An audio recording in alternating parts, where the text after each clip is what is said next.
Hello fruit tree growers, welcome back to Orchard 92705. Going to provide a quick update. It's been an interesting farm season here in Southern California.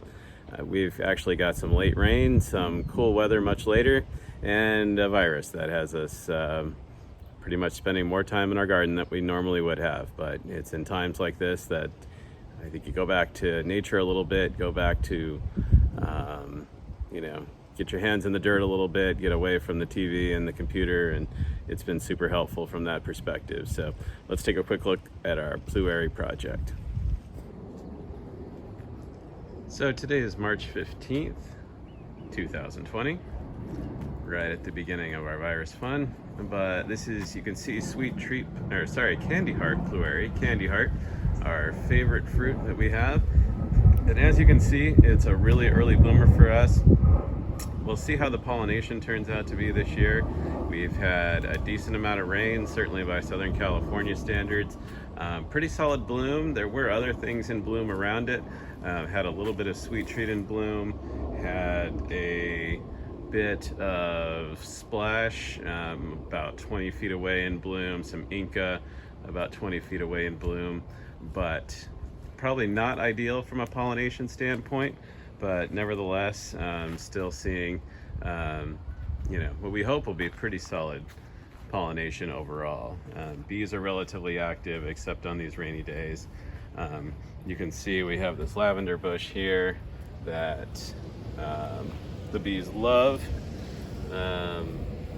Hopefully they bothered to take a little time off of the lavender and pollinate some of these others. We also had what we talked about last time, some burgundy plum that this was cut from our espalier tree in the backyard, and we put that in some water to hopefully give it some more bloom, and I think we did actually get some cross bloom there, so that aspect is pretty nice. You can look next door at Sweet Treat Pluerry. Now again, this was our transplant from several years ago, or from last year actually. We gave it last year to sort of recover from its big move. It's been recovering okay, had an okay bloom, not a whole lot of bloom set on it, but overall, we'll see if we get a few fruit, and hopefully this year will be more of a focus on growth. Finally, our third tree in the planting is Nadia, and as we've talked about before, Nadia appears to be a much higher chill tree, but actually just noticing today that we're starting to get some buds that are starting to form here. If we can get that and get a better focus on that. But nevertheless, it looks like Nadia is actually going to bloom out, or at least start to bloom quite a bit earlier than we've seen in previous years. So we'll see if there's a bit of progress from a maturity standpoint as far as Nadia goes.